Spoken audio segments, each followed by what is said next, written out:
Plasma jets. You may or may not have heard about electric plasma jets, but if you haven't, you are at the right place, because in this video, we are going to tell you all about the electric plasma jets, how plasma engines work, and by when can we expect them to replace the conventional jets. So watch the complete video and make sure you are subscribed to Tech Evolution. Now let's start. What exactly are plasma propulsion engines? A plasma propulsion engine is an electric propulsion system that uses quasi-neutral plasma to generate thrust. Ion thruster engines, on the other hand, generate thrust by extracting an ion current from a plasma source and then accelerating it to high velocities using grids/anodes. These are available in a variety of shapes. In the scientific literature, however, the phrase plasma thruster is sometimes used to refer to thrusters that are designated as ion engines. How do they work? Plasma rockets normally do not use high-voltage grids or anodes and cathodes to accelerate charged particles in the plasma. Instead of relying on internally generated currents and potentials to accelerate the ions, resulting in a lower exhaust velocity due to the lack of high accelerating voltages. Traditional jet engines generate thrust by igniting a mixture of compressed air and fuel. The quickly expanding mixture is blasted out of the back of the engine, propelling it forward. Plasma jet engines generate electromagnetic fields using electricity rather than the fuel. These compress and excite a gas, such as air or argon, to produce plasma, which is a hot, dense, ionized state comparable to that seen inside a fusion reactor or star. For the past decade or so, plasma engines have been confined to the laboratory, and most of the research on them has focused on the idea of launching satellites into orbit. Berkant Göksel and his team at Berlin's Technical University intend to put plasma engines on planes.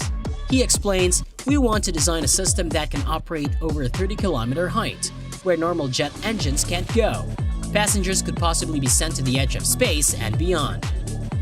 What are its advantages? The specific impulse or ISP of plasma engines is substantially higher than that of most other types of rocket technology. The Vasimir thruster may be throttled for impulses up to 12,000 seconds, and Hall thrusters have reached 2,000 seconds. This is a major improvement over ordinary chemical rockets by propellant fuels, which have specific impulses of up to 450 seconds. Plasma rockets with a high impulse can accelerate at reasonably high speeds for long periods. According to ex-astronaut Franklin Chang Diaz, the Vasimir thruster could transport a payload to Mars in as little as 39 days, with a top speed of 34 miles per second or 55 kilometers per second. The Mini Helicon plasma thruster, for example, is praised for its simplicity and efficiency. Its working principle is simple, and it may work with several gases or combination of gases. These characteristics suggest that plasma thrusters could be useful in a variety of missions. The biggest limitation. The lack of lightweight batteries, however, is the most significant barrier.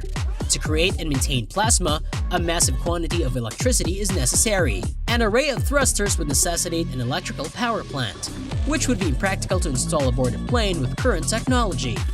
Making the individual thrusters bigger is also hampered by the power supply. While this would minimize the number of planes required to propel them, each would demand more power. To power his device, Göksel is hoping for a breakthrough in compact fusion reactor technology. Solar panels or wireless power transmission to the engines are two more possibilities, he says. Meanwhile, he's considering hybrid planes, in which his plasma engine is paired with pulse detonation combustion engines or rockets to save fuels.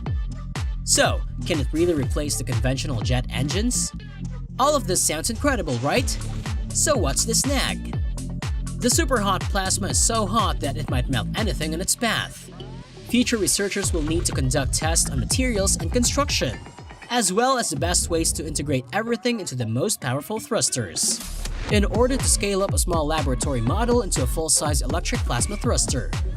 The scientists need to build special heat-resistant measurement equipment out of quartz and steel to even test the thrust. While this is a significant step forward, the realization of its full potential will most certainly take a decade or more. That's all about the electric plasma jet. We hope you enjoyed the video. If yes, then make sure you give us a thumbs up. Also, share your thoughts with us in the comments section below. See you all in another tech-related video. Till then, stay tuned to Tech Evolution.